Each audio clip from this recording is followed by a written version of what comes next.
Hi everyone. For this video, Kevin and I are just going to go back and forth and we're going to talk about frequently asked questions. So hopefully your questions are answered through this, but please reach out to us if we haven't covered something that's burning on your heart. So let's start. Kevin, our first question is, how is ACTS related to Trinity Western University? Yeah, so ACTS Seminaries is this partnership of 4 denominational seminaries that together form the Graduate Theological School at Trinity Western University. So ACTS students are Trinity Western students, ACTS alumni are Trinity Western alumni, and ACTS students have access to all the services that Trinity Western provides. Okay, that's awesome. And so kind of similar to that is, what does it actually mean that I'm a part of a certain seminary within the ACTS Seminaries partnership? Yeah, so the seminary that you choose, there'll be an opportunity to connect with other students and faculty in prayer. Faculty will be praying for you. There's an opportunity to connect into a denominational network if you're looking for employment opportunities afterwards. That can be a big one.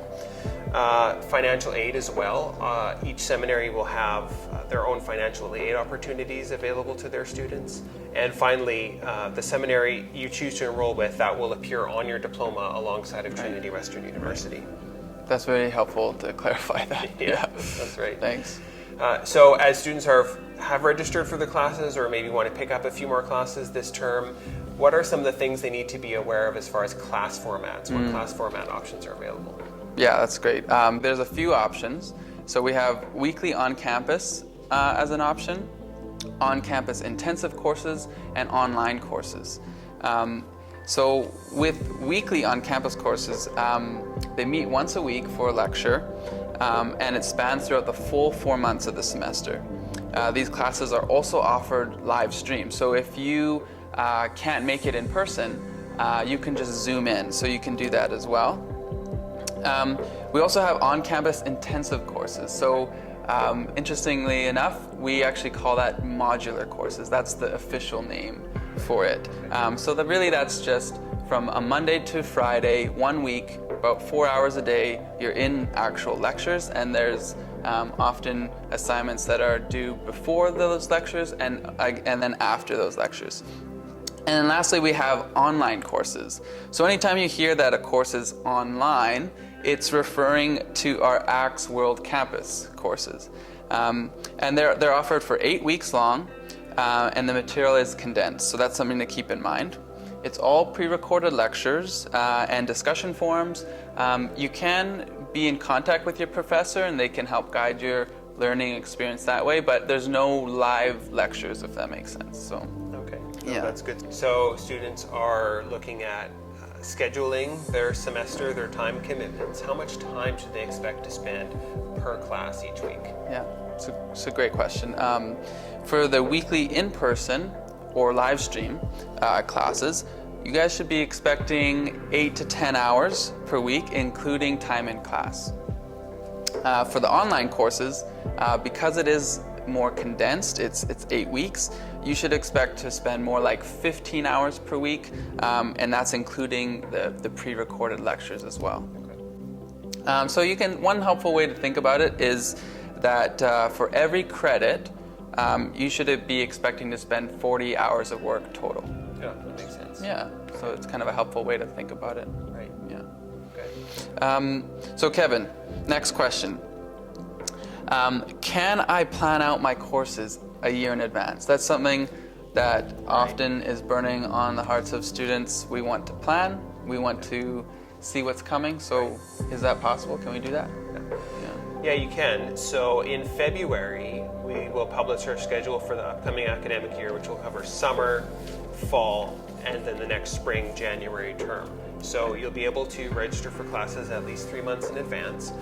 But I want to caution you that because we don't offer classes every academic year, you're still going to want to speak with your academic advisor because they will have a much better idea of what classes are going to be offered in the next academic year and following, so to help you put together a degree completion timeline so that you're able to complete your degree in the amount of time that you want to. Okay. So shifting gears a little bit, Kevin, how does financial aid work? That's a big question for us. How do we get more money? Yeah, right. That's good. Getting more money is good if you can, for sure. So financial aid is 3 different streams. You have need-based financial aid through the university. You also have endowment awards that are specific to certain programs. So that's another option. And then each seminary also has financial aid available to students of their particular seminaries. The financial aid through the seminaries is a little bit more flexible. They do have the opportunity at their discretion to offer financial aid to part-time students. For some of the other financial aid, the need-based financial aid and the endowment awards, those are typically reserved for full-time students. So that'd be students studying 9 credits or more in the fall and the spring term each year. That financial aid, there's an application process in January each year for the upcoming academic year, and it's a full academic year basis. So you apply early in the year, and that covers your fall term and your spring term. There is no financial aid available in summer. Right. Okay. That's helpful to know. So how do I know which classes to take? That's another question. Right. Obviously, you want to be taking the right classes. Makes sense. So which classes do students need to take, and how do they know that? Right. Yeah, there's this amazing resource called My Course Needs Inventory. And so basically it tells you all the classes you've done, all the classes you still need to do, and the exact template that you started with. So let's say, for example, you're in the Master of Arts in Christian Studies, your exact template that when you started, it'll be right there on that inventory. And so I also have made a Zoom video where I recorded and shared my screen that will be also included in this orientation. So you can refer to that in exactly how to open that up, how to log in, all that stuff you need to know. It's in that video. Okay, that's really helpful. Yeah, thanks for putting that together. Sure. Last question for you. So where can people find all this information? Is there a web page where they have links to all of the things that they need to be able to find? Right. So there's on the ACTS website, you'll see at the very top, it says My ACTS. And so you click on My ACTS, there's this hub there. It has all the information that you need for orientation stuff, resources, contact information, whatever that you need. There's also, through Trinity's website, called the Service Hub.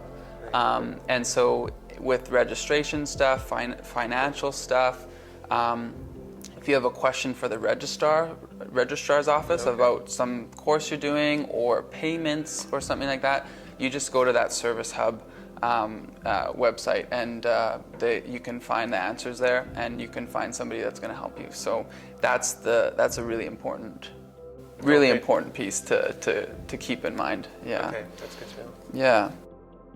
So Kevin, where do I get a student card if I don't already have one? So if you don't already have a student card, you can send me an email. I'll send you a link. You can upload your student card, and then the Student Services Office in the Reimer Center, they'll put it together for you, and then we'll let you know when you can go and pick it up. Okay, awesome. So I hope this video has been helpful to you. As Joel said at the top, if there's any questions that that we haven't answered for you in this video, then please do reach out to us. We'd be happy to answer that question for you.